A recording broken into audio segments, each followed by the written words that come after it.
To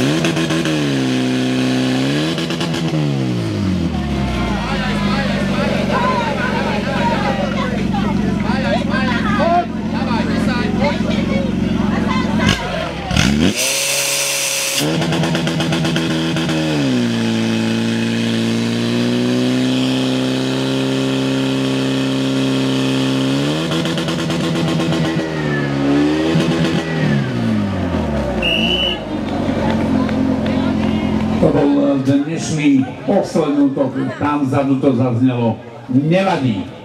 31-64 ľavý a pravý 30-33 v podaní Beluše, dámy a páni, dajte nám 5 minút, medzi tým môžete nejaké pivko zlomiť a podobne.